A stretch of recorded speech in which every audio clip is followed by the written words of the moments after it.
pas se gêner, bonjour et bienvenue sur Europe 1 jusqu'à 18h. Vous allez passer 1h30 en compagnie d'Anne Roumanoff, Isabelle Motro, Philippe Alfonsi, Pierre Bénichou et Pierre Bouteiller. Ouais.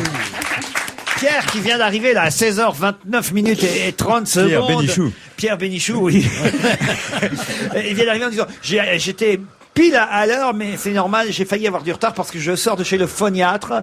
Mais oui, parce qu'on m'a dit que mon maître Bouteiller était là, mon pianiste favori, et que j'aurais peut-être à pousser un peu la chansonnette. Oui. Alors n'est-ce pas, je suis allé chez l'homme, enfin chez la femme plutôt, qui m'a sauvé pendant ma longue carrière théâtrale, en me donnant certains médicaments, dont une fiole que j'ai ici, et dont je vais faire profiter ceux qui peuvent nous voir, car nous sommes aussi diffusés sur Internet, et je vais vous montrer tout de suite, eh bien je m'en vais vous la montrer. Ça s'appelle, ça a l'air idiot. Vous sortez toujours avec votre fiole, je vous ai vu déjà le soir. Oui, une belle fiole, j'avais rien dit. C'est rare qu'on puisse se séparer de sa fiole. Ça s'appelle les gouttes du Bolchoï. Ça a l'air stupide, ça a l'air d'un truc ridicule. Non, ça fait un peu peur, je trouve. C'est les gouttes du Bolchoï, c'est ce que les artistes russes prenaient. Mon Dieu. Eh bien, figurez-vous, savez-vous qui le prenait? Pas Georges Guettari, non monsieur. Non, pas Marcel Amont, non monsieur. Maria Callas, elle prenait ça, oui. Il n'y a pas un chanteur, il n'y a pas un acteur digne de ce nom qui ait de la voix, qui ne prenne ce qu'on appelle les gouttes du Bolchoï. Vas-y, donne c'est que des trucs, c'est que des trucs naturels, hein. Ouais. Il n'y a pas de médicaments là-dedans, hein. Normalement, c'est mettez 10 gouttes toutes les 3 heures. Et alors, j'en ai mis ce matin. Et juste avant de chanter. Alors, attends, qu'est-ce qu'elles veulent, les gourmandes, là? Non. Alors, vous mettez 10 gouttes normalement, mais pour des gens qui ont des tessitures normales, quand on est au-dessus de la moyenne, et surtout, une capacité corporelle normale. Donc, c'est 10 gouttes normalement, j'en mets 40. Voilà. Pierre Bouteiller m'a dit que vous étiez téléphoné ou vu et que Pierre, vous avez travaillé hier. Vous avez travaillé, vous avez préparé. Parce que nous avons comparé nos listes respectives de chansons bien ringardes et d'autres moins ringardes que nous allons vous infliger. Tant pis pour vous. Vous êtes d'accord, Pierre? Oh non, j'ai changé d'avis. Oh oui, je suis imprévisible comme vous. Et vous avez demandé à Pierre Bénichou, Pierre Bouteiller, quelle a été sa tonalité pour pouvoir l'accompagner au mieux. Oui, je me suis permis de lui demander dans quelle tonalité il souhaitait, parce que moi je suis pas un pianiste, je suis un pianiste de salle de bain, et il n'a pas voulu me dire. Mais il connaît pas sa tonalité. C'est moi qui suis un chanteur de salle d'eau, je dois dire que, est-ce amusant? Je ne connais même pas ma tonalité. Je crois que c'est en fa. Fa sous la douche, c'est normal. Tout en fa. Tout en fa. Non, fa en ré. Vous savez, je peux me permettre un jeu de mots de très mauvais goût. Vous vous rappelez tous de Petrucciani? Oui. Vous connaissez son surnom? Non. La bémol. Attendez, vous riez bêtement, mais vous savez pas pourquoi? Oh, si, déjà, ça me fait rire. Non? Parce que c'est le plus près du sol. Oh, c'est honteux. Quelques mails nous sont envoyés avant que Pierre se chauffe la voix, n'est-ce pas? Merci à Laurent et à toute l'équipe pour votre passage sur le podcast. On nous en parle de plus en plus, car il paraît que l'émission est la première émission de radio téléchargée sur iTunes, le site de référence en la matière. Et ça veut dire donc que les auditeurs non seulement nous écoutent en direct, mais aiment nous écouter enregistrés sur leur podcast. Bah, tant mieux, moi ça me fait plaisir. Moi je suis contre, parce qu'il n'y a pas de raison qu'ils nous enregistrent pour rien. Il faut qu'ils envoient. Bon, alors c'est très compliqué, parce qu'il y a des lois qui se contredisent. Il y en a qui disent qu'il faut payer une fois pour tout. Il y en a d'autres qui disent, des sociétés d'auteurs, qu'il faut payer chaque fois. Moi je crois qu'il faut m'envoyer 100 francs. Et je m'occupe de tout le reste. Je suis le plus grand fan de Pierre Bénichou, m'écrit l'auteur. J'ai acheté une Velsatis comme lui. Je me suis mis au cigare. Je porte des mocassins à gland. J'appelle tous mes amis petits bonhommes. Je fais croire que je suis de gauche pour mieux faire passer mes idées de droite. Je m'entraîne à parler sans avaler ma salive. J'ai appris par cœur la pub Carglass pour briller en société. J'ai pris des cours de body mentor. Désormais, je vomis Georges Brassens alors qu'avant, je l'aimais bien. Ça va mal finir. Oui, j'essaie toujours d'avoir le dernier mot en usant de mauvaise foi et bizarrement, je n'ai presque plus d'amis maintenant. J'espère qu'en compensation, mon ami Pierrot voudra bien me saluer. Bon, bah voilà, vous faites des émules. Il m'a l'air très bien, ce jeune homme. C'est bien.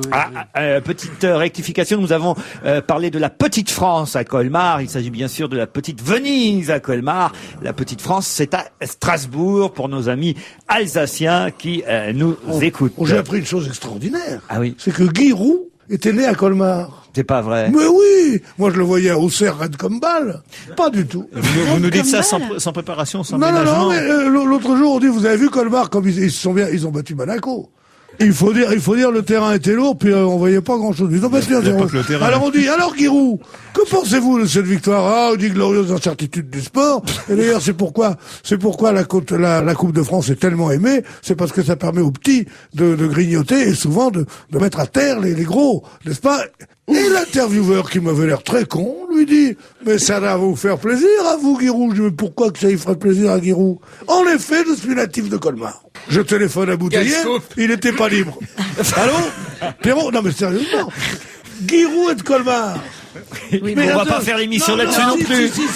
Si, un vendredi après-midi, il faut faire... On en a bien fait une de 50 minutes sur les visions de Stevie. Alors on peut bien faire 5 minutes sur Giroud. Pascal m'écrit: bonjour à toute l'équipe. Je ne sais pas encore qui sera invité aujourd'hui, mais je voulais dire que j'avais eu le plaisir d'assister au spectacle lundi dernier d'Anne Roumanoff à Limoges. C'était super, 2 heures de rire avec des inédits. Ça fait du bien. Merci beaucoup Anne. En plus, j'étais avec ma fille de 12 ans, car c'était son cadeau de Noël. Dites donc, alors elle a son cadeau de Noël tard, la gamine. Mais enfin bon, voilà. Ça a très bien marché à Limoges. Très bien. Bon, c'était fort. Et j'ai des gens qui l'ont vu aussi à Auxerre, justement. Vous n'aimez pas Paris? Mais si elle remplit Bobino pendant des mois. Je plaisante. C'est un vieux truc de Sacha Guitry. Ah, quelqu'un me dit aussi qu'il a vu le spectacle de Mylène Farmer et que Mylène Farmer avait exactement la même coiffure qu'Anne Roumanoff. Mylène Farmer a tout piqué à Anne Roumanoff. C'est vrai, ça? Vous pensez qu'elle vous a tout pris? Non. Non. Je vais vous annoncer quelque chose de très important. Mylène Farmer n'existe pas. Comment ça? Eh oui, tout le monde dit on l'a pas vue, on la voit pas. Elle répond jamais aux interviews. Dame, pourquoi? Parce qu'elle n'existe pas. Ah oui. Pourtant, je croyais qu'elle était de Colmar. L'auvergneux, oui. Mylène Farmer. Les gouttes du Bolchoï, oui. N'existe pas. Les gouttes du hein?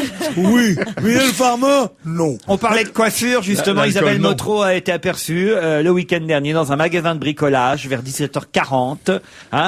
Vous allez avec votre mari? Oui, c'est vrai. Enfin, j'espère que c'était votre mari d'ailleurs, mais oui, tout à fait. Dans un magasin de bricolage. C'est Monsieur Bricolage ou c'était Boulevard de Clichy? Non, c'était un magasin de bricolage près de chez moi et j'adore les magasins de bricolage. Qu'est-ce que vous bricolez en ce moment? Alors en ce moment je cherchais des attaches pour un rideau. Des attaches avec votre mari, hein? Pour lutter contre le froid. Des attaches fines, c'est ta mère qui a dû te le faire. Non mais je vais te dire un truc, c'est rare qu'on soit avec quelqu'un d'autre que son mari dans un magasin de bricolage. Oui. Tu vois pas un mec qui essaye d'emballer une gonzesse et qui dit on va aller au magasin de bricolage. Par contre, donnez-moi des clés de 8, 3 matins. C'est vrai. Par contre, pour les femmes seules, par exemple, on peut aller au sous-sol du BHV. C'est Il y a des mecs. C'est la backroom. Voilà. Non, quand même pas, mais tu fais, oh, excusez-moi, j'ai des vis, vous pouvez me conseiller? Et voilà. Et le mec, il fait, comment ça fait les mecs qui ont mal refait? alors, vous prenez une vis. Ah oui, mais là, je vais pas y arriver, montrez-moi. Plutôt que, non, mais c'est plus propice. Des fois, les gens vont dans des clubs de vacances, tu vas dans des, voilà. Passez 8 jours chez Monsieur Bricolage. Vous avez plus vos Non, mais chances. tu rencontres plus d'hommes et tu peux plus nouer le contact facilement. Et puis, comme les hommes, ils adorent quand on dit, je sais pas, je sais pas. Et des fois, il y en a qui disent, où qu'elle meurt, la jolie rouquine? Alors là, c'est gagné, hein? Bon choix que celui de votre nouvel invité chroniqueur Pierre Bouteiller, me dit Didier. Merci pour ce renouveau que vous apportez dans le choix de vos chroniqueurs. Une vraie surprise. Pourquoi pas Guy Béard, me dit Parce Didier. Je sais pas comment tu vas le prendre. Guy Béard étant ça commençait bien. Guy Béard, tu en conviendras, étant un des plus grands auteurs de chansons. Peut-être qu'on pourrait se lancer dans Guy Béard. Vous faites pas, Pierre? Oui, on fait tout. Sous les encouragements du public. On fait tout, dit-il. Prétentieux. Tout à l'heure. Ma petite. A cappella, si vous voulez, allez-y. Si tu reviens jamais danser chez Temporel, un jour ou l'autre, pense à ceux qui tous ont laissé leur nom gravé. C'est pour chauffer la voix. Auprès d'une autre. Pourtant, il a pris ses gouttes. C'est agréable. Oh, je vois le genre de public. Je vois ça, on a l'impression qu'on est au-dessus, une boîte qui s'appelait Au-dessus du panier où ils faisaient dîner dansant. Et pendant que tu faisais ton tour, il y avait des mecs qui disaient, Ah, une autre côte pour le 4. Non, mais... Taisez-vous le chanteur, on n'entend rien en cuisine. Non, mais je connais. Non, mais Pierre, vu ta personnalité, il faut pas que, à mon avis, t'es plus fait pour chanter des chansons genre, boum, voilà, tu vois. Un peu comique, trop. Moi, tu t'écris au BHV. Un peu, voilà, c'est ça, un peu à la vendeur de BHV. Une chance que la Samaritaine soit fermée. Je trouve que les choses un peu poétiques, t'es pas crédible. Tu vois. Et moi, je crois au contraire que Et Pierre, pourtant. il voit... Mademoiselle Bricone Info, là, qu'est-ce que c'est là? N'est pas une petite chanson sur Mahomet pour détendre l'atmosphère? Non. Non, il est respectueux des choses religieuses. Tu te rends compte si quelqu'un osait faire une chanson contre Moïse ou contre Jésus-Christ, on n'en a jamais vu, hein. Alors Mahomet, on va pas commencer maintenant. Moi, hein. je les ai pas Il vus, nous ces faudrait un dessins. Jean-Yann C'est de quoi, ces Mahomet. dessins? À la radio, on peut vous les montrer sans problème. Regardez. Ils sont assez nuls, mais bon, ils sont là. Vous en pensez quoi, Alfonsi? Il y en a eu des tas d'autres, beaucoup plus cinglants, par exemple, dans Charlie Hebdo, qui ont été publiés. Et ça n'a jamais soulevé cette polémique. C'est tout à fait étrange que cette polémique démarre avec 4 mois de retard sur ces dessins, au moment précis où commence aux États-Unis le procès de Moussaoui, qui se présente comme une victime qui veut impérativement être condamnée à mort pour être une... Bon, ce sont deux défis à la démocratie, ce sont 2 défis à nos règles de vie. Et ben, je crois qu'il faut résister très fort. Il faut résister et dire très qu'on fort. les emmerde. Il faut résister Voilà. très fort, en effet. Cela dit, ne nous cachons pas derrière notre petit doigt. Je suis absolument sur tes positions. Alors donc, je suis pour qu'on puisse tout faire. Cela dit, en ce moment, la situation étant ce qu'elle est, avec ces islamistes qui, certains deviennent fous de Dieu, comme on dit. Publier ces dessins, c'est être assuré qu'on va avoir une répercussion terrible. Alors, est-ce que ça vaut la peine? Est-ce que ça vaut la peine de le faire? Moi, tu me demandes de défendre le dessinateur et le journal qui a défendu ça, je le défends. Tu me demandes, en tant que directeur de journal, de le publier, je le publie pas. Non, mais je continue un peu dans le sérieux parce que je comprends très bien l'argument de Pierre Bénichou disant que continuer à faire publier ce genre de dessin et dire que c'est bien et le republier dans tous les autres journaux, c'est fabriquer des islamistes durs et purs et terroristes, etc. Ça me rappelle l'histoire avant la peine de mort. Attends, tu permets. Avant la suppression de la peine de mort, il y a un avocat qui était très couard avec son client. Je vais essayer de vous la faire courte. Et dès que le client voulait répondre, non, vous allez indisposer le tribunal. Arrive un moment où il est quand même le cou dans la lunette, dans la guillotine. Et il pousse des cris épouvantables. Et l'avocat dit, non, arrêtez, vous allez indisposer le tribunal. Je pense qu'il y a un moment, non, c'est vrai, je suis sérieux, je pense qu'il y a un moment, avec ces arguments-là, Pierre, il y a un moment où il faut quand même pas dire non. Si pour des raisons de politique, de géopolitique, de politiquement correct, on ne publie pas, parce qu'on va se brouiller avec le Moyen-Orient, le pétrole, tout ça. Je ne dis pas qu'il ne faut pas le publier, je ne dis pas qu'il ne faut pas dire, qu'il ne faut pas dénoncer les dérives atroces de certains islamistes. Je dis que publier en disant c'est normal, on a le droit de se moquer de tout le monde, des trucs où on sait que ça va faire tout brûler, il n'y a pas d'urgence à publier un dessin d'Allah qui est ridicule. Je veux pas défendre les politiques, mais enfin les politiques, ils en prennent plein la gueule partout, tout le temps. Enfin, des guignols à Charlie Hebdo, ça n'arrête pas. Il y a pas le 10e qu'on fait sur les politiques sur la religion. Pour une fois qu'on le fait un peu sur la religion, moi je suis non seulement on a le droit de se moquer de la religion, mais on doit se moquer de la religion. Vous disiez Jean-Yann avait fait une chanson? Je disais tout à l'heure, il faudrait, hier on l'a chanté avec Pierre, il faudrait un Jean-Yann de Mahomet parce que il avait fait une chanson sur Ave Maria. Ave Maria, oui, il avait un guide chant, vous savez, il tournait la manivelle pour avoir du souffle et puis il jouait et il disait avec son air triste, très, très stone fest, il disait, et maintenant voici une chanson qui va réconcilier le clergé et la classe ouvrière.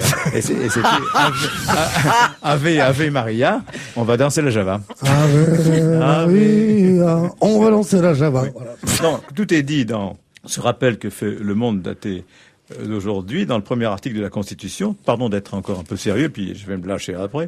La France est une république indivisible, laïque, démocratique et sociale. Elle assure l'égalité devant la loi de tous les citoyens, sans distinction d'origine, de race ou de religion. Elle respecte toutes les croyances.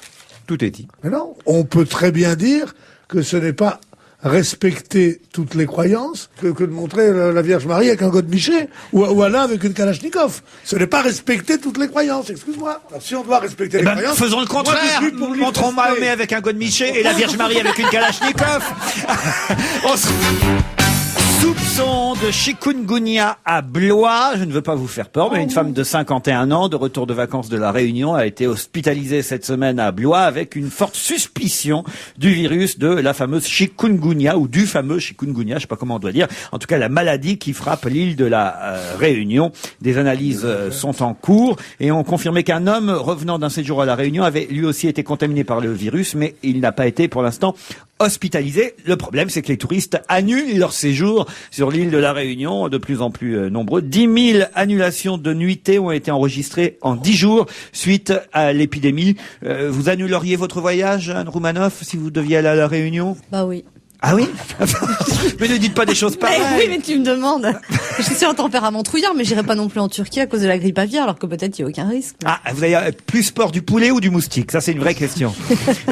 Et tiré chez Gap malgré le hold-up. Ah, vous avez vu ce braquage chez Gap Kids qui s'est mal terminé? Je vais te dire un truc, c'est pas pour me mettre en avant, hein. Bah, j'y étais hier, avant-hier, dans ce magasin. Vous vous habillez chez Gap Kids, vous? Non, pas Gap Kids du tout. Je cherchais un blue jean. Il y a tellement de choix que j'ai rien pris. Ah, on n'est plus en sécurité chez Monsieur Bricolage. C'est vrai. Quand il te dit, est-ce que vous voulez sans pince, avec pince, double bagoune, magadaba, délavé 2 ans, délavé 3 ans, délavé 1 an. Je sais pas, moi. Ça tirait bien, un petit jean. Ça tirait bien, un petit jean. Moi, j'aimerais bien te relooker. Non, mais ça m'irait bien, un petit jean. Mais il a des jeans. Tu sais pas comment on m'a appelé le cowboy longtemps. Dans Brokeback Mountain, celui qui est derrière, c'est lui. Quittons la chikungunya, la grippe aviaire et toutes ces maladies qui font peur à tout le monde.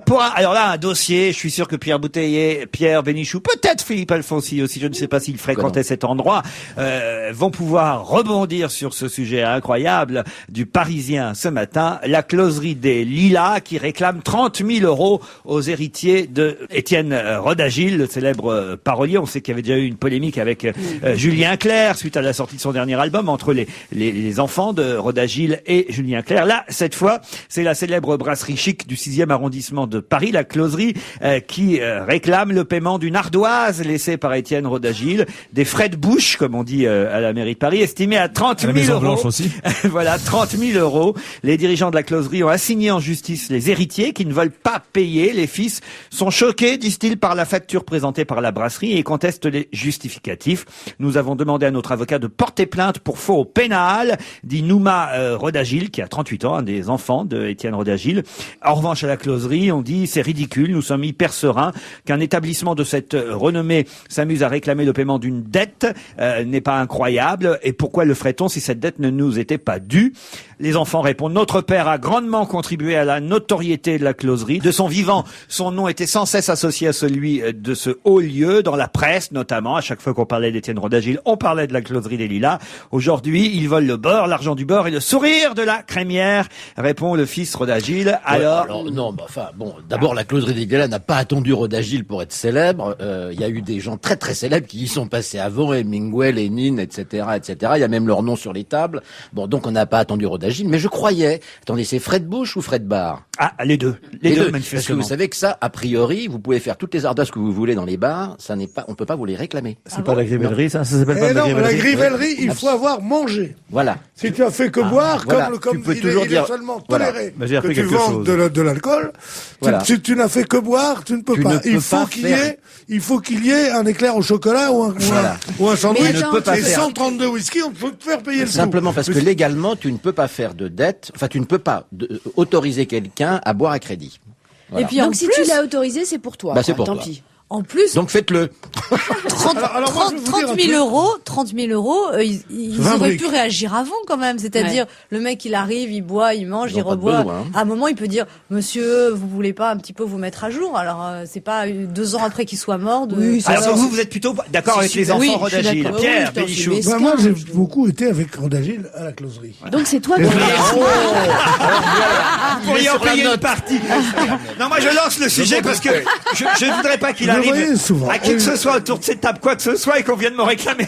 Et je voyais, dans quelques mois. Et je voyais le nouveau propriétaire celui qui a succédé à la fameuse Madame Milan et qui s'appelle Monsieur Miroslav. Je suis un spécialiste de la causerie des lilas.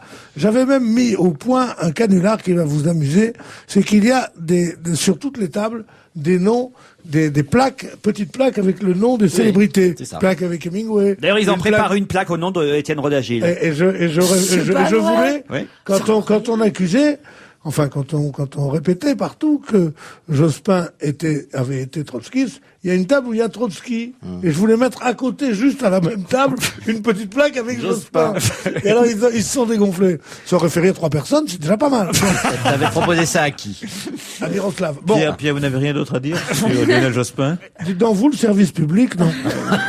Non, j'ai rien à dire sur Non, mais attends, c'est important ce que tu dis. Ils veulent faire une plaque sur Rodagil et lui demandent de l'argent. Bon, alors, ils ont même à la closerie organisé une fête en mémoire d'Étienne Rodagil après sa disparition. Bon, enfin, c'est alors, après sa disparition, on a fait une fête pour commémorer sa disparition. C'était un ami, il était très ami du patron.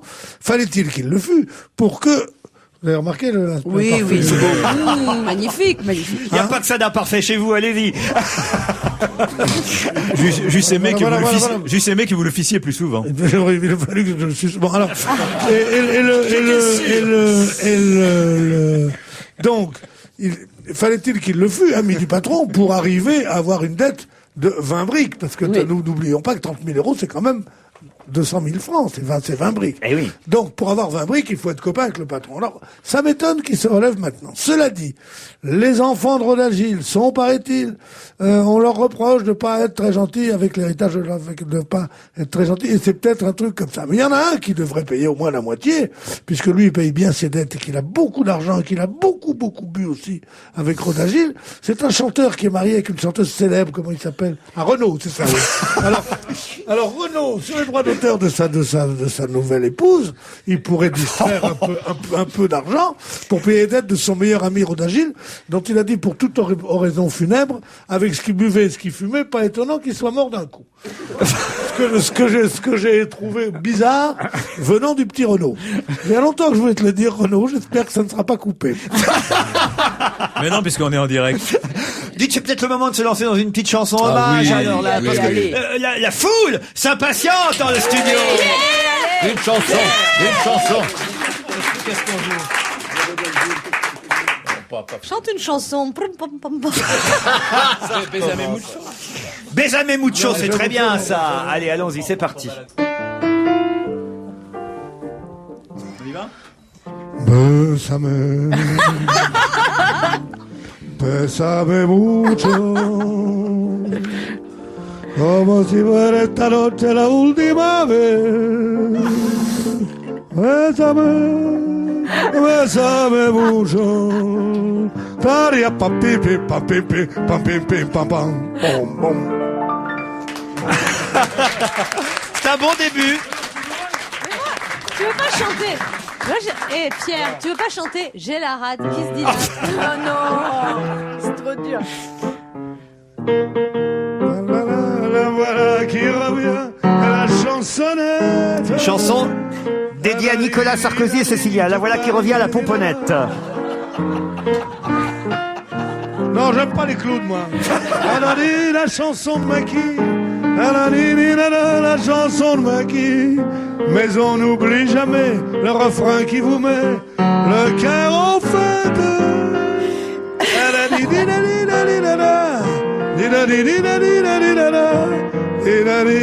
dit la chansonnette. Mais oui. Bravo, les deux Pierre. On va se gêner toujours avec Isabelle Motro, Anne Romanoff, Pierre Bouteiller, Pierre Bénichou, Philippe Alfonsi. Quel talent de pianiste, Pierre Bouteiller. Oui, c'est vrai. Ça a été noyé sous la chanson, mais... Non, il a surtout un talent de rattrapeur. Oui, il rattrapait les tons. Je suis un rappeur. Pierre, moi, je vous ai trouvé parfait. Alors, mais c'est rien. Non, vous allez voir, on va faire 1 heure encore. non, le public, non. C'était le premier tour de chauffe, là. C'est bon, on n'a pas à répéter encore, là. Voilà, c'était le premier petit tour de chauffe. C'était pour mettre en appétit les auditeurs d'Europe 1. Restez jusqu'à 18h. Tout est encore possible. Les 5 je dois dire que nous avons, grâce au talent de Pierre Bouteiller, tenu en haleine des salles autrement importantes qu'à Romanov. C'est agréable. Pour savoir. Hein. Tout pour bien partir au ski, c'est le titre du Parisien ce matin. Faites attention sur la route aujourd'hui, journée orange dès ce vendredi et demain, samedi matin, ce sera encore pire. Préparez votre voyage, nous dit Aymeric Renou dans le Parisien. L'état d'enneigement est actuellement idéal pour la pratique du ski, hein, pour ceux qui auront la chance de partir, mais moins idéal pour circuler en voiture. Vérifiez, hein, quelques conseils, c'est bien pour les auditeurs qui peut-être prennent la route des vacances. Vérifiez d'abord l'état de vos pneus. Bon, bah oui, la pression des pneus. La charge de la batterie et les niveaux d'antigel. Le lave-glace de votre véhicule. Carglass remplace. Ah non, c'est Il est également fortement conseillé d'emporter des chaînes. On peut également, nous dit-on dans cet article, se procurer des autosocks. Alors les autosocks sont des chaussettes en tissu faciles à installer sur les pneus et qui permettent de partir sur une chaussée légèrement enneigée. Je savais pas qu'on pouvait mettre des chaussettes aux pneus. Vous voyez, ça c'est. Et surtout. J'adore ces conseils. Des gâteaux secs. Ça c'est. Alors là, j'ai été surpris par ce. Moi, il n'y a pas de gâteau sec. Moi, c'est tout préparé maison. Moi, ce que j'emporte. Sandwich à la sardine à l'huile. J'adore ça. Alors, j'adore ça. Des bons œufs durs, de la bière du Ménil. D'habitude, je prends de la bière. Tu te rappelles, moi, la sardine, ça me reproche. C'était dans un sketch de Hubert Deschamps et Jacques Dufilot. C'était les deux poinçonneuses. À l'époque, il y avait encore des poinçonneuses et elles jouaient sur l'effet d'acoustique qu'il y avait dans la voûte du métro. C'était très bien fait, on entend le bruit des poignets. Elle dit, qu'est-ce que t'as fait pour ton mari à midi? Je lui ai fait des sardines. Moi, les sardines, ça me reproche. Il disait aussi, et le chien, qu'est-ce qu'il a mangé? Il mange tout comme nous. Moi, j'étais avec mes gâteaux secs sur la route du ski. Oui, mais qu'est-ce que c'est que cette histoire de gâteaux secs? Prenez les provisions toujours en voiture. Mais pourquoi c'est le seul les truc gâteaux marrant secs en voiture. Non, mais ils nous disent qu'en cas de blocage sur la route, il faut avoir dans sa voiture une couverture, des gâteaux secs et de l'eau. Voilà, on sait jamais ce qui peut arriver. Elle vendait des petits gâteaux. Ah bah non, vous n'allez pas vous y mettre aussi. Voilà autre chose. Bien comme il faut, dans un joli papier blanc, entouré d'un petit ruban. Adepte cuisinière dans la rue du Croissant, ces gentilles petites manières attirent les passants. Pierre, alors qu'est-ce que vous avez? C'est là le puits d'amour et ça bouche un petit four et du soir au matin dans son petit magasin. Elle vendait des petits gâteaux. C'était bien cette chanson. Voilà, pour bien partir au ski. Il y a autre chose de très important aujourd'hui. Et pour bien partir au ski, mais pour bien réussir dans la chaussure, un joli corsage dans les chancrures, laisse voir des trésors charmants. Vous connaissez ça, Isabelle? Je connais tout, moi. Les chansons, j'adore. Moi, je connais. Je suis biaiseuse, je sais pas qu'un. Je biaise du soir au matin. C'est ça? Oui, ça aussi, je connais. Allez, continue, vas-y. Mais non! Parce que t'es comique, vas-y. Alors, tu sais pas à quoi tu t'es exposé en te moquant de moi. À l'heure où j'étais vulnérable. Parce que je suis vulnérable entre 4h25 et 4h35. Après ça, je suis pris par la folie du micro. C'est ce que c'est, je suis là, je le mange. Aujourd'hui, c'est l'euro-million. N'attendez pas 23 heures pour connaître les résultats, car c'est effectivement ce soir vers 23h10 sur TF1 que Sophie Favier ou Thierry Baumann apparaîtront pour vous donner les chiffres gagnants de cette super cagnotte, le jackpot. Quand même 183 millions d'euros, en fait. Près de 200 millions, vu le succès du jeu dans toute l'Europe. 200 millions d'euros seront distribués ce soir, si vous avez les bons numéros. Attention, la semaine dernière encore, nombreux ont été les Français et les Européens à jouer, mais personne n'a gagné. Voilà pourquoi c'est encore une cagnotte encore plus forte aujourd'hui.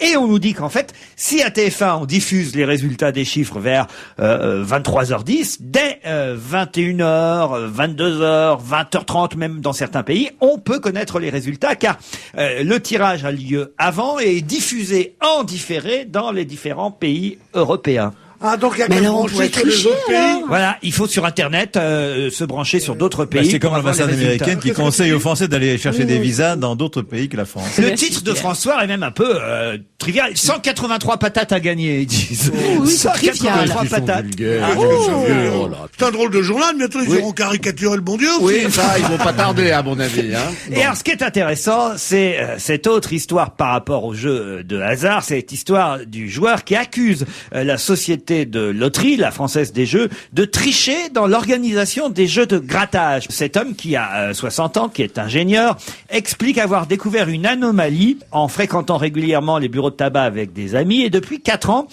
il a mené une petite enquête et tenté de vérifier que sur plusieurs centaines de bandes de tickets à gratter, particulièrement les tickets Blackjack et Vegas, eh bien, le hasard est programmé, dit-il.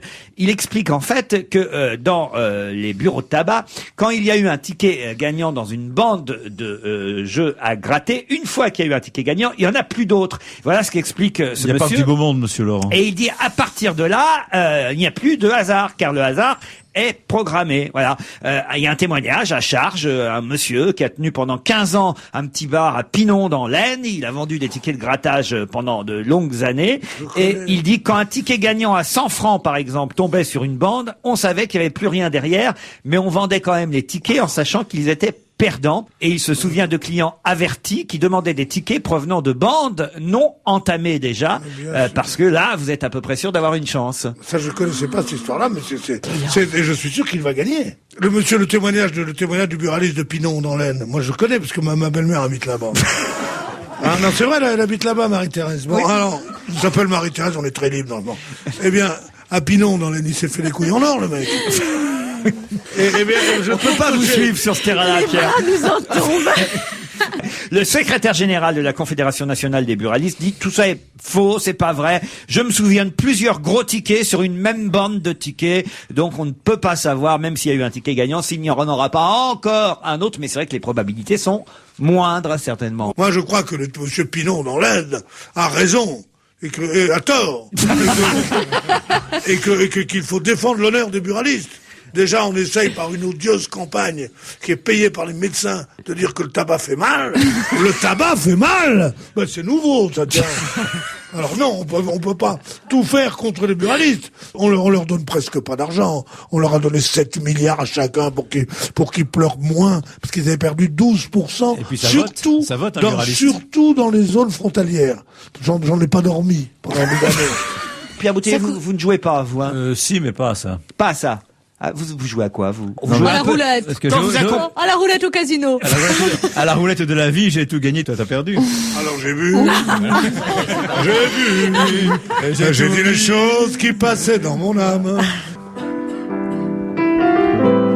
Pierre, vous pouvez chanter dans votre micro aussi, si vous le souhaitez, pour aider Pierre.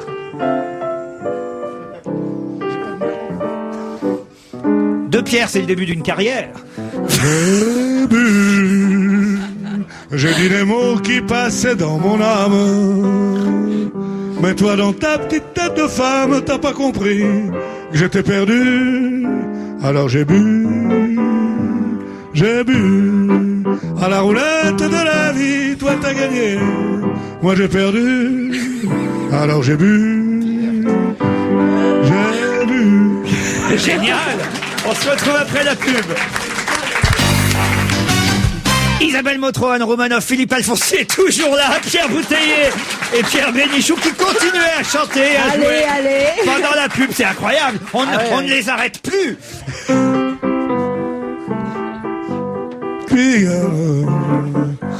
Fleurs et mannequins, guitare aux yeux malins qui lisent dans les mains. Pigalle, on y parle. Je me donne le que tu sais toujours. Et c'est l'athlète en maillot qui soulève des poids de 100 kilos. Et dans la nuit, un refrain qui s'enfuit d'une boîte de nuit. Pigalle. Ça crie, ça gueule, les gens diront ce qu'ils veulent, mais oh mon Dieu, qu'un seul Pigalle. Ah, c'est bien.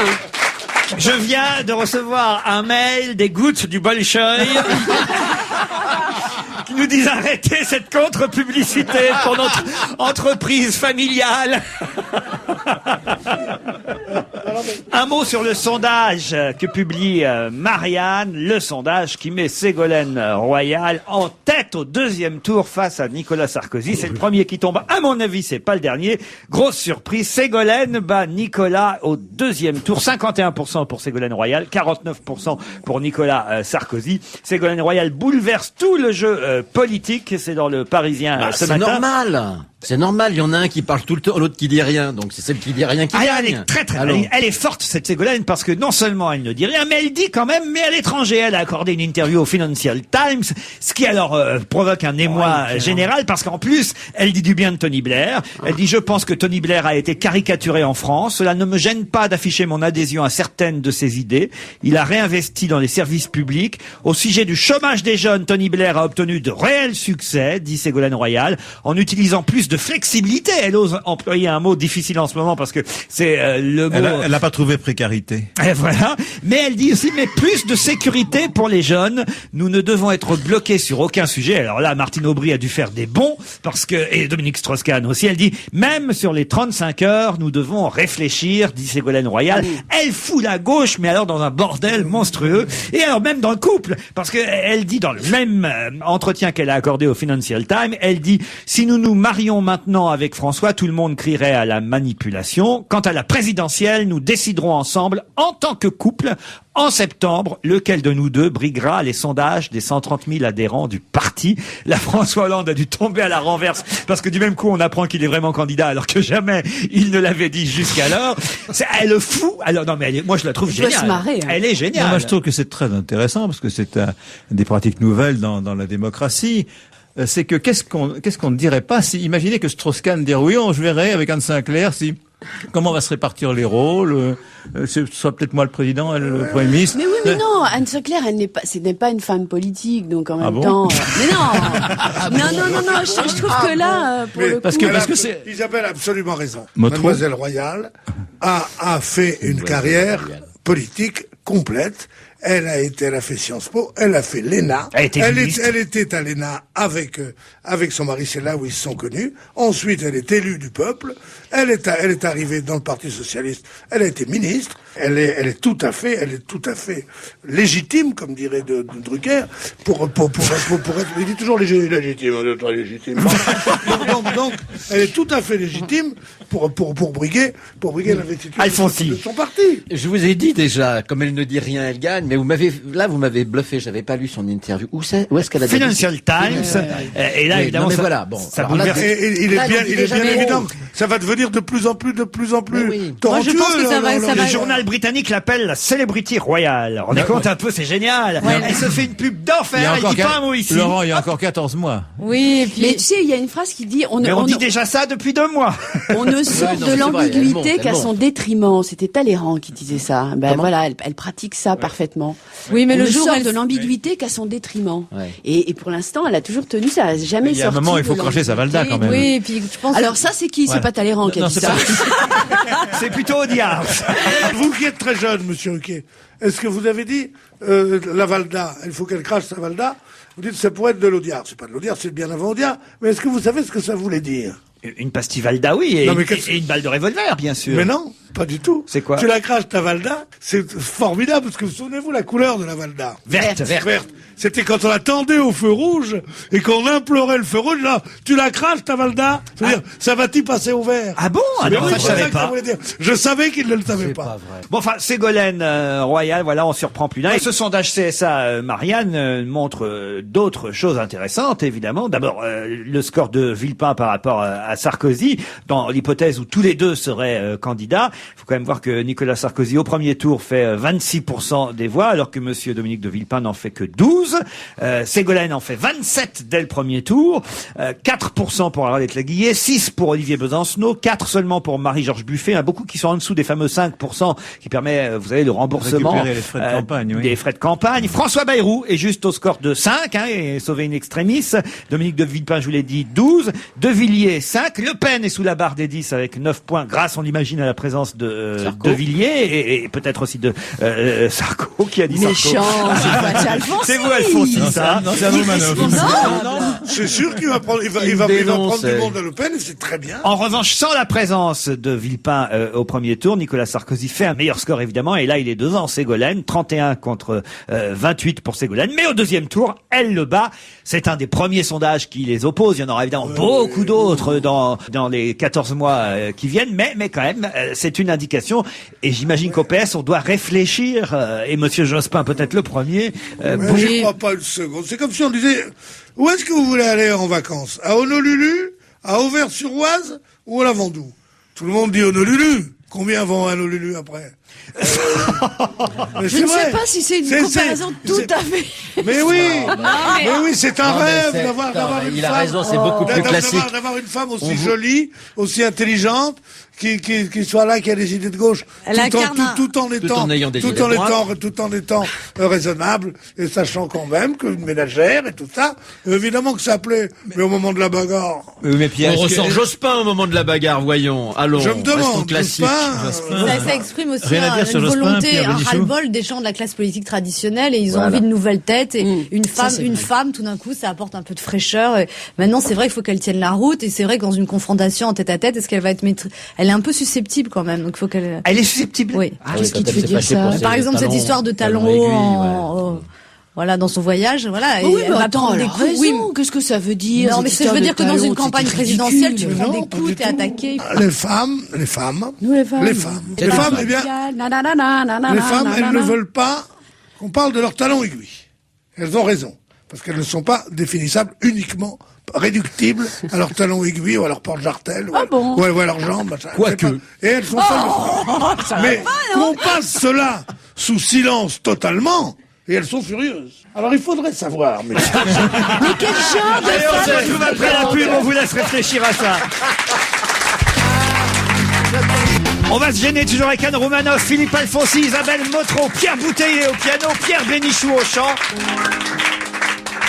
Je voudrais tant que tu te souviennes des jours heureux où nous étions amis.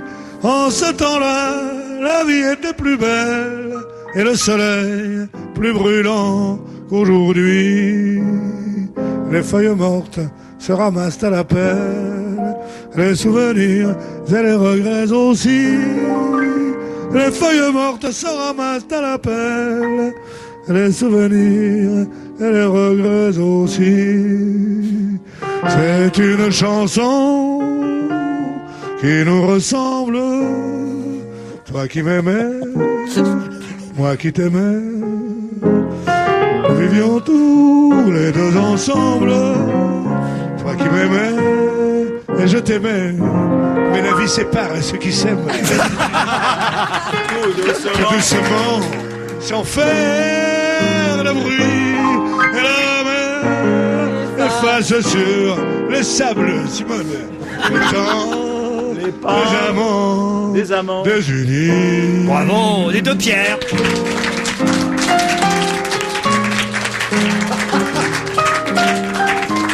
Ah, c'est beau. T'es dansant cet après-midi sur Europe 1. Allez, les grosses têtes n'ont qu'à bien se tenir. Un Tintin, on est bien. Et dire que cette terre-là me semble vieillot. Oh non. Aujourd'hui, il me semble nouveau.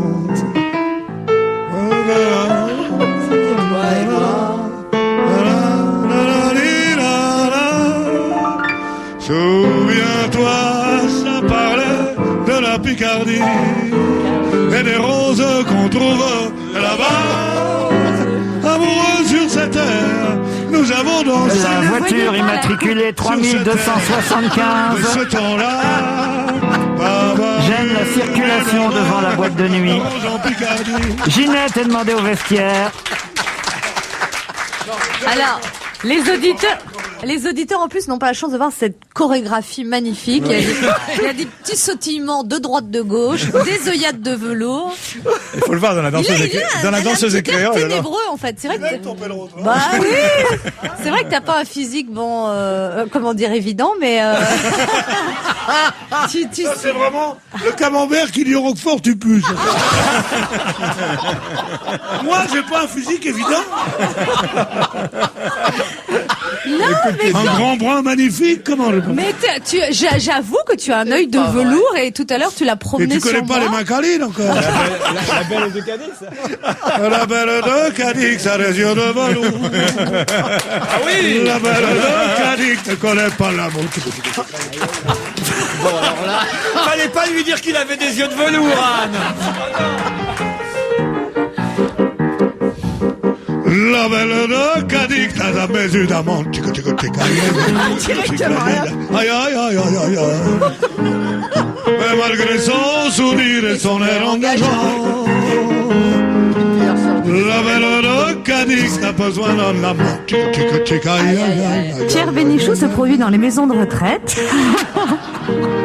Pour tout contact, envoyez un mail à Europa. Il était une fois une fille de roi, au cœur plein de tristesse, enfermée nuit et jour au sommet d'une tour. Elle pleurait toujours. Un signal de mes amours. Un jour prenant son vol, un gentil rossignol va dire à la princesse: je t'apporte l'espoir, et c'est pour me revoir. Pour moi chante le soir. Chante quoi? Un rossignol. Un rossignol de mes amours. Quand la lune brillera et que minuit sonnera, viens danser sous ma fenêtre. L'amour viendra peut-être sous les traits d'un gentil rossignol. Les gouttes du Bolchoï. Les gouttes du Bolchoï vous ont proposé en duo Pierre Bouteiller et Pierre Bénichou. Oui, comme dit Pierre Bouteiller, il faut suivre. Nous sommes plus grands et plus gros. En 34 ans, les Français ont grandi et grossi. L'homme moyen mesure aujourd'hui 1m75 pour 77 kg 4.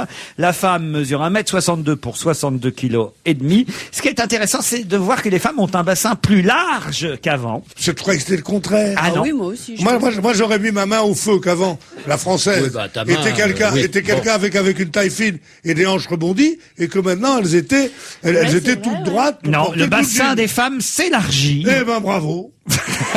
Parce que moi j'aimais pas la nouvelle forme qu'ils avaient. Moi je préfère quand ils sont épanouis comme femmes. Tu vas comprendre quelque chose? Oui, comme moi, quoi. Toi t'es comme ça, toi? Ah oui. Bah, il faut que tu penses à la maison, toi. Il faut que je t'habille sur mesure, toi. Elles chaussent du 38 désormais, les femmes, en moyenne. Hein. Vous chaussez du combien? 36,5. Ah, petit Elle a pied. toute petite main, tout petit pied, elle est mignonne comme ça. Regarde, elle est trop lion.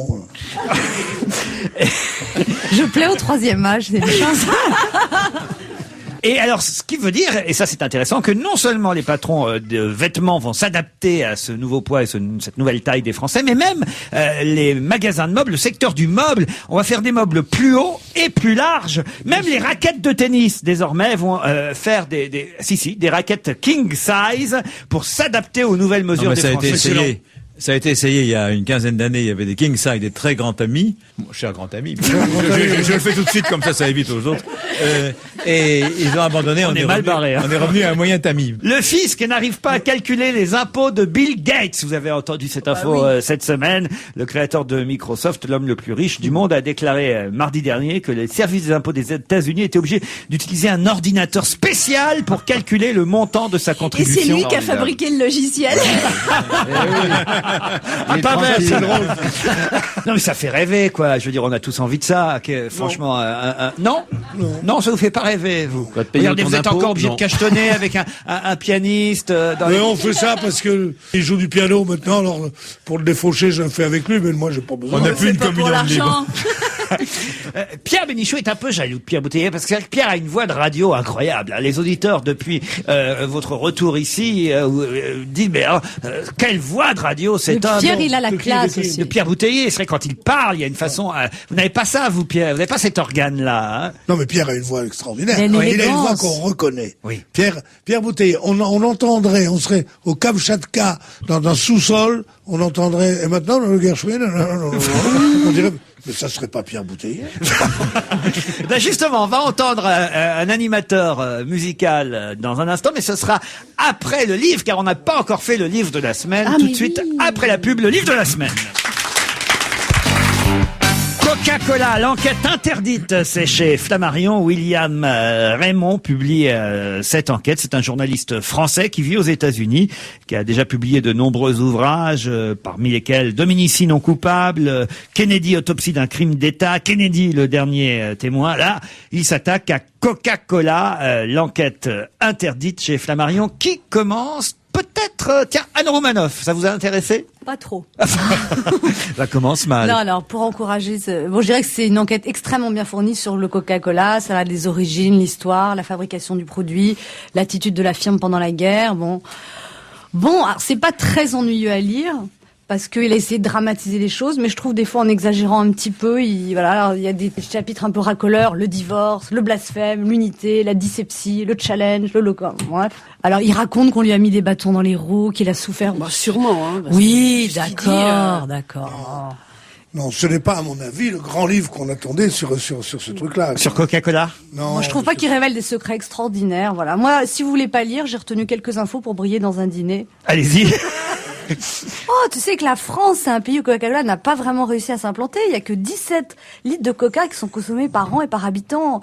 Il y a un livre formidable qui est paru là-dessus. Et on fait genre qu'on l'a lu. C'est très bien, ça. Voilà, moi, franchement, je me suis arrêtée à la moitié du livre. En plus, il parle pas du Coca Light, c'est ce que je consomme. Donc, voilà. Bah, et on peut aussi dire, dire qu'il y a 200 emplois directs, voilà, et 6000 emplois indirects en France grâce à ça. Alfonsi, ça vous a intéressé, je suis sûr. Non. Non, pourquoi? Parce que c'est un livre, c'est peut-être le livre le plus sérieux de William Raymond, parce qu'avant il en a fait quelques-uns qui ne l'étaient guère. Parce que ça, c'est une mise en musique d'une très bonne documentation. Comme en effet Coca-Cola lui a fermé ses portes, ce qui n'est pas très étonnant, mais il en fait beaucoup là-dessus. Bon, ben ça c'est tout à fait normal que Coca-Cola ait fermé ses portes. N'importe quelle multinationale fermerait ses portes si on voulait faire une enquête sur elle. Bon, il a donc été dans les archives, et ça c'est vrai qu'il a fait une mise en musique des archives, en dramatisant au maximum, et on apprend des choses intéressantes, c'est vrai, mais qu'on savait plus ou moins d'abord. C'est la chose que je savais pas, c'est qu'au départ, le type qui a inventé le Coca-Cola, il serait parti d'une invention française, d'un espèce de mélange de vin corse et de cocaïne. Voilà, Coca serait corse? Oui, non, français. Enfin corse, si vous voulez. Bon. Alfonsi! Et voilà. Bon, donc. On les reconnaît. Il a fait son coursing out. Et au moment, ça, j'ai pas besoin, hein. il est fou, celui-là. et donc, quand au moment de la prohibition, tout d'un coup, on a supprimé l'alcool, on l'a remplacé par autre chose, et le type a inventé Coca-Cola. À ce sujet, il y a une anecdote beaucoup plus rigolote. Quand j'avais fait le portrait de Julien Green, il m'avait raconté que son père un jour avait reçu à table l'inventeur du Coca-Cola. Il lui a dit, vous voudriez pas prendre quelque part dans ma boîte, j'essaye de monter un truc. Et il avait dit non. Bon, ça, je trouve que c'est un gros ratage. C'est formidable, quoi, dans une vie d'avoir pas pris des... Bon, la seule chose intéressante dans ce bouquin, c'est qu'on apprend en effet comment ils ont réussi à faire deux guerres. C'est-à-dire, c'était d'un côté Coca-Cola, la firme des libérateurs de la planète, qui allait contre le nazisme, et d'autre part, il y avait un fameux Case, qui était un Allemand qui représentait Coca-Cola en Allemagne, et qui a réussi à implanter, à développer la marque en Allemagne pendant toute la guerre. Mais c'est la seule chose qui soit peut-être un tout petit peu intéressante. Anne n'a pas été jusque-là dans le livre. C'est à la fin. Oui, mais je suis comme Anne et Philippe, il m'est tombé des yeux. Ce livre. Parce que c'est passionnant, certes, mais ça n'a pas grand intérêt. C'est très bien fait, mais ça n'a pas d'intérêt. Qu'on sache qu'il y a des secrets, qu'il y a des coups fourrés et tout. Alors bon, il révèle des choses qu'on sait déjà, à savoir que pendant 20 ans, il y a eu de la cocaïne dans le coca, pendant 20 ans. Bon, mais qui ne le savait pas? Il y a quand même un peu de relâchement. Dès la 14e ligne, je voudrais pas jouer au pion, mais il me semble qu'il y a une faute de français. Dès la 14e ligne de la première page, mais y avait-il une autre alternative? Alors, je suis désolé, mais oui. Il me semble que y avait-il une alternative, ou y avait-il un autre terme à l'alternative? Oui, non. Mais enfin, donc, ça donne un peu l'idée que c'est un peu bâclé. Peut-être pas sur le fond, mais sur la forme, oui. Moi, je pense pire que bâclé. Je pense que ce sont des livres comme ça qui sont faits par des professionnels de ce genre de choses et qui sont très mauvais. À savoir qu'on leur donne le plus d'informations possible et ils doivent dramatiser. Mais n'est pas Dan Brown qui veut. N'est pas Dan Brown qui veut. C'est pas bien foutu. Ça a l'air artificiel. Et en plus de ça, moi j'ai appris des choses parce que je croyais que Coca-Cola était arrivé en France en 1945. Et je ne savais pas que dès 1939, il y avait une grande campagne pour Coca-Cola. Je croyais que c'était après la guerre qu'on avait découvert cette boisson des GIs. Les chewing-gums et le coca. Les chewing-gums et le coca. Alors ça, on a appris cela. Alors maintenant, il nous dit que Coca-Cola collabore le mieux. Bon, désaltère le mieux, non, collabore le mieux puisqu'ils étaient avec les Allemands et qu'ils ont fait le truc.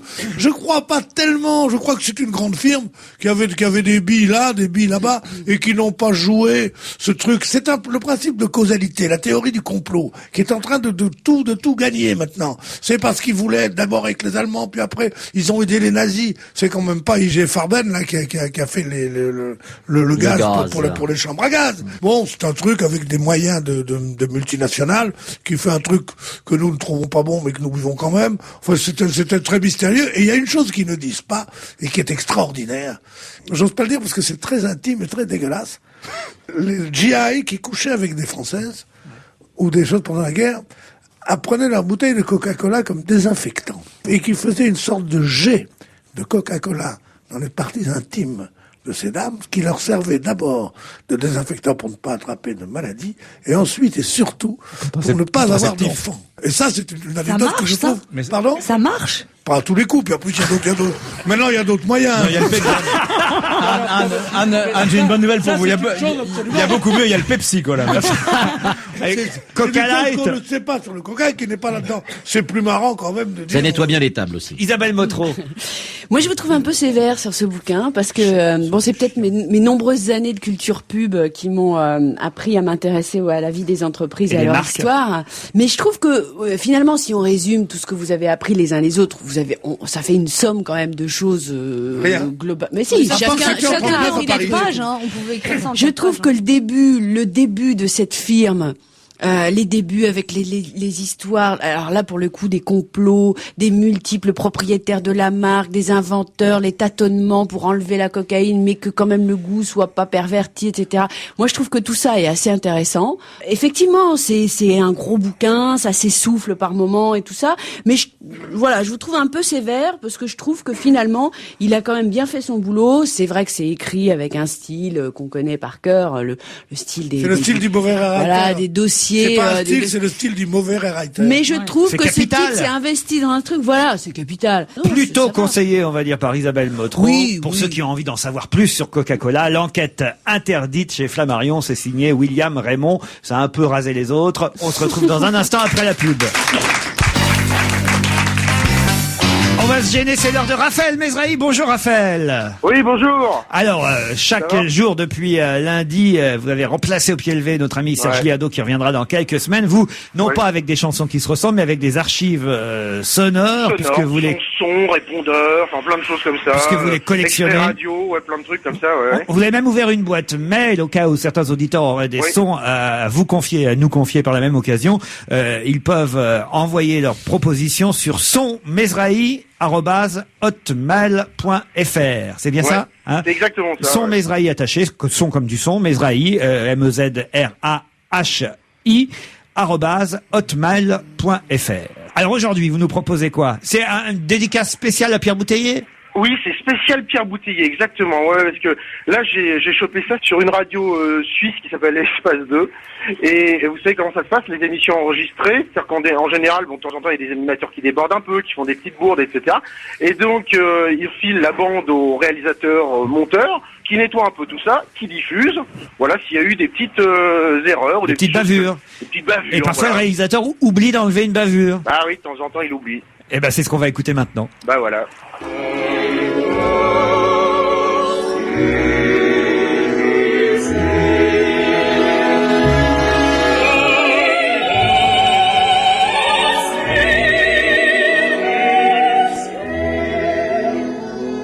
Un extrait de Così fan tutte, Lisa della Casa.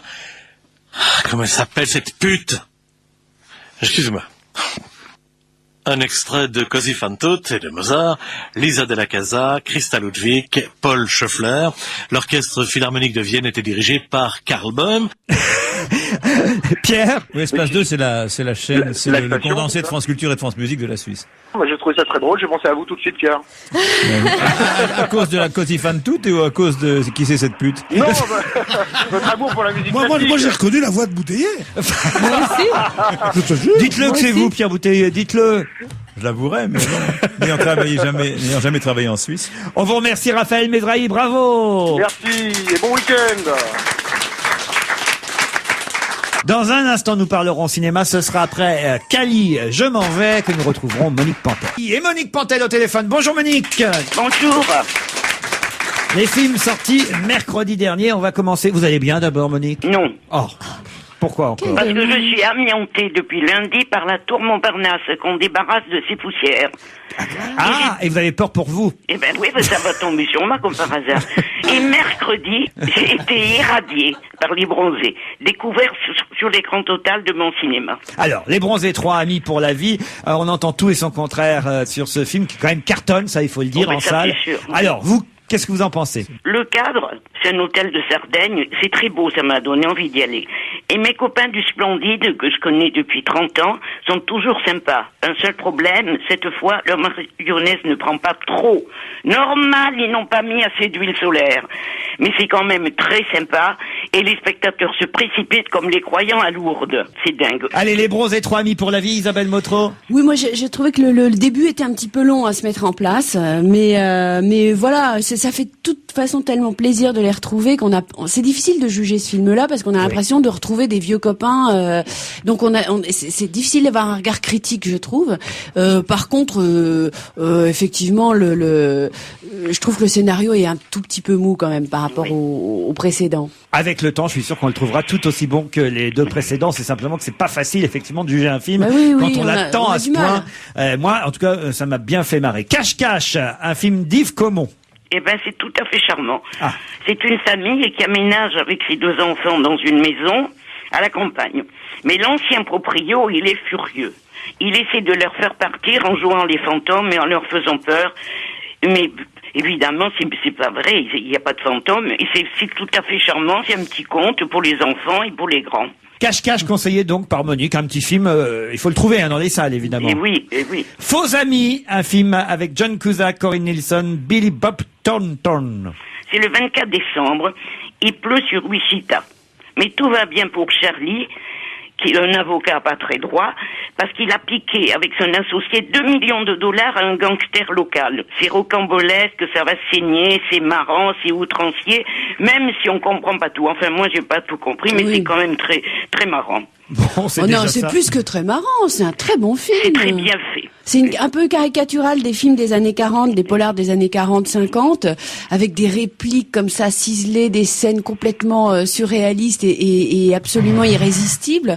Non, vraiment, c'est un excellent film. Ah, moi je trouve aussi. Oui. Merci Pierre. Faux amis, conseillé par Isabelle Motro. Et moi aussi. Passons au film produit par Vincent Cassel, avec Vincent Cassel, un film de Kim Chapiron, Chitane. Eh ben, figurez-vous que c'est générationnel, comme ils disent, et donc c'est pas pour moi, mais j'ai quand même bien aimé, parce qu'au moins c'est nouveau. Il l'a produit, il l'a pas réalisé, mais il le joue avec une bande de jeunes. C'est la veille de Noël, 4 jeunes gens s'installent dans la maison gardée par Joseph, un type très bizarre, Vincent Cassel, dont sa femme est enceinte. Le soir de Noël. On tombe en plein gore, ils se poursuivent avec des haches, il y a une partouze, mais pas de scénario. Sexe, violence, sang et méli-mélo, on ne s'ennuie pas du tout. Chitane, donc, pourtant un film de jeunes, pour jeunes, mais qui a plu à Monique, on va dire. Oui, moi je suis jeune dans ma tête en tout cas. Juliette Binoche, Richard Gere, à l'affiche des mots retrouvés. Alors, il y a 2 stars, Richard Gere et Juliette Binoche, beaucoup de mots, mais pas de film. Richard Gere, il est bien fade. Et professeur d'études religieuses, sa fille 9 ans a le don d'épeler tous les mots, ils nous en font là-dessus. Et sa femme Binoche, bien fade elle aussi, est toute contente. On en a ras à la casquette de tous leurs mots, c'est nul. Oui, c'est un ratage absolu ce film. Oui. Comme quoi les films sont pas forcément des produits et que c'est pas parce qu'on met 2 stars internationales à la tête d'une distribution que ça fonctionne forcément. On oublie alors Binoche et Gere dans les mots retrouvés. On va résumer en disant que Les Bronzés 3, amis pour la vie, peuvent vous faire passer un bon moment en famille. Chitane, c'est pour les jeunes. Cache-cache, un film charmant. Et puis Faux amis aussi. Cache-cache, c'est plutôt pour ceux qui suivent les avis de Monique Pantel, et Faux amis pour ceux qui suivent... allez-y, c'est formidable. Isabelle Motro. On se retrouve vendredi prochain, Monique. Au revoir les enfants. Très vite, quelques conseils avant de partir. Si vous avez envie de conseiller à nos auditeurs 2-3 choses. Oui, Anne? Oui, moi j'ai vu Elise Moon au Casino de Paris et normalement c'est dur quand on est comique de rire aux autres comiques, mais j'ai vraiment passé une très bonne soirée et j'ai beaucoup aimé, vraiment. Cité Black est un magazine dont le sous-titre est toutes les couleurs de l'info. C'est en kiosque, c'est le numéro du mois de février, un spécial Saint-Valentin entre autres, mais on parle de tout et vous aurez compris dans le titre que ce magazine urbain, on va dire, s'adresse justement à toutes les couleurs de peau, contrairement parfois à certains magazines Cité Black, toutes les couleurs de l'info. Rien d'autre, on se retrouve lundi à 16h30. Bye bye.